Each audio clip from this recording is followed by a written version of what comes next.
Is there a personal choice you've made for yourself that a majority wouldn't agree with? And if you have, do the rest of us have the right to tax you just because we don't like what you've decided for yourself? Because that's what question 1 is really all about. It doubles the excise tax on tobacco. It makes smokers pay more than their fair share. And we go along with it because they're doing something we don't like. Question 1, it raises questions of tolerance, and that shouldn't happen in Massachusetts. Vote no on 1.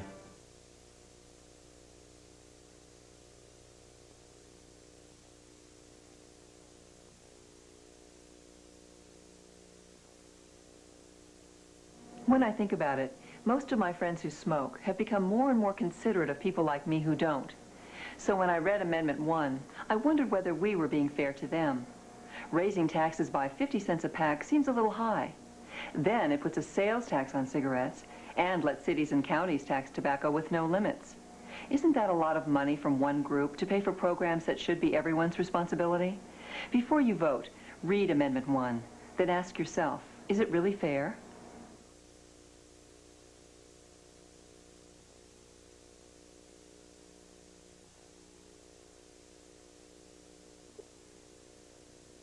If you haven't read Amendment 1, listen to this analysis from the Denver Post. Quote, as it turns out, quite a bit is wrong with Amendment 1. It has precious little to do with public health and welfare. It's a meal ticket, a virtual gold mine for some of the same public and private agencies that helped put it on the ballot.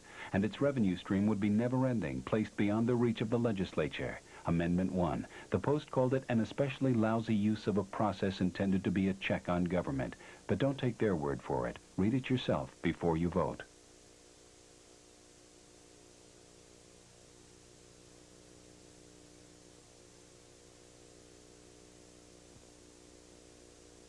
Listen to what Colorado's leading newspapers are saying about Amendment 1. The Denver Post called it a meal ticket for bureaucrats and a gold mine for state agencies that helped put it on the ballot.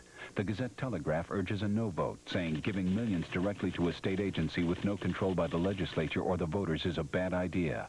The Rocky Mountain News said $132 million is too much money to hand over with no strings attached. Voters should say no. Amendment 1. If you haven't had time to read it, listen to those who have and vote no.